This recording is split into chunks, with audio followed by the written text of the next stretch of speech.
You know, it's my privilege to be part of the Late Show's inaugural introduction ceremony for the Trump Attacked Me on Twitter Hall of Fame.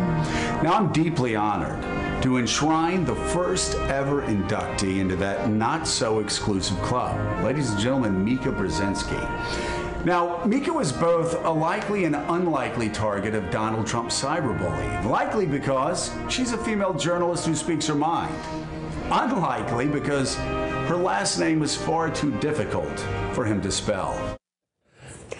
All right, that was fun last night. They give you good material. They give you good material. It is hard. You've got that rogue Z after the first R. That trips everybody up. BRZ. It's hard to spell. Who could spell that? Your band was great last night. Yeah. Yay to Scarborough. What else did you say on that show? Anything? No, not really. Did anything else come up last night? Not really. I'm just going to wipe the fog off. Just told some funny stories. I'm trying to remember. Told some funny stories. I think there was one other thing that came up last night. One other thing. I think it was this. Take a look. Uh-oh, what got set up? You've changed your attitude about Donald Trump. Why haven't other Republicans done the same? Because you're a Republican congressman. What do you think is happening with your own party? Well, I think it's inexplicable. But this is well before Donald Trump was elected president that my party has betrayed their core values. I remember back in December of 2015 when Donald Trump supported a Muslim ban. I said on the air, it's very simple. It's black and white. I said I could never vote for anybody in my party that would say they were going to ban people because of the God they worshipped. You look at in February when he talked about David Duke and pretended that he didn't know who David Duke was and didn't know what the Ku Klux Klan did. You didn't have Republicans coming out saying, I can never support Donald Trump because he's racist. They'd have 1,000 other excuses why.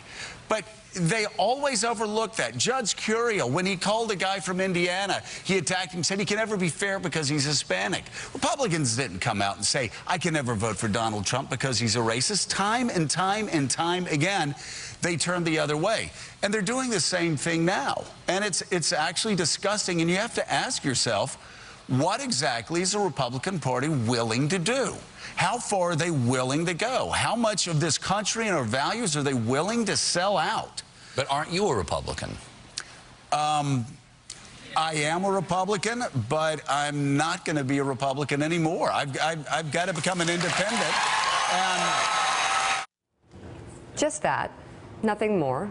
It's just small news. That's big. No, it's not. I think a lot of Republicans are feeling the same way. I mean, Still a conservative. You apologize for your party for so long, and you hope that Republicans, when they get into power, are going to balance the budget, are going to take care of entitlements as far as reforming entitlements, making sure that Medicare and Social Security is around. You hope that they're going to push for education reform and give parents, all parents, an opportunity to let their kids go to the schools that they want them to go to. You hope that they're going to do the things that they promised to do. And you know, when George Bush became president of the United States and Republicans owned Washington, D.C., they doubled the national debt.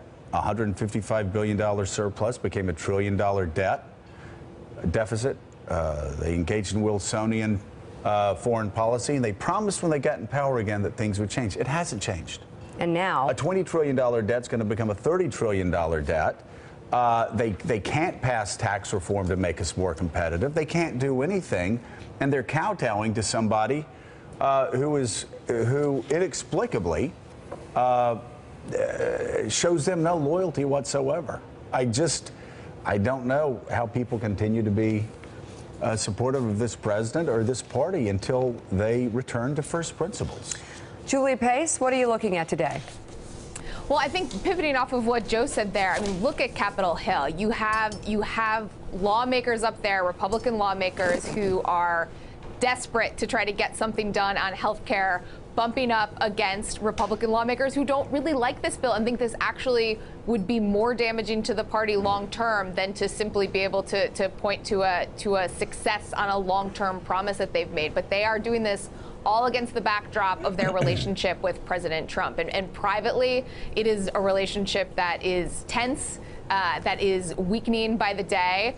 But publicly, as long as Republicans stand by him, I think that's all the White House needs to hear. I've got to say also, if you look at the health care process, we Republicans attacked Barack Obama for not being transparent enough. He had 18 months of hearings. Republicans have just thrown these bills out there, the leadership. They haven't even let the rank and file of the party read these bills. They've done it in back rooms. It's the least transparent process ever when it comes to health care reform, ever. More rushed. They're going to organize 1/6 of the economy based on what a few small groups of people have decided they're going to do. And they came up with a health care bill that actually hurts the most disadvantaged, the truly disadvantaged, and helps the wealthiest Americans. It's just, if you want to reform entitlements, that's fine. But we have to reform Medicare, Social Security, and Medicaid at the same time. Frustrating time to be a Republican. Yeah, it is. Which is why. All right, Julie, thank you very much. Thank you for being on this morning. Coming up, Donald Trump Jr. says he's happy to cooperate with Congress. We're going to talk to one person who will likely take him up on that. Member of the House Intel Committee, Congressman Eric Swalwell. That is next on Morning Joe. Thanks for checking out MSNBC on YouTube, and make sure you subscribe to stay up to date on the day's biggest stories. And you can click on any of the videos around us to watch more from Morning Joe and MSNBC. Thanks so much for watching.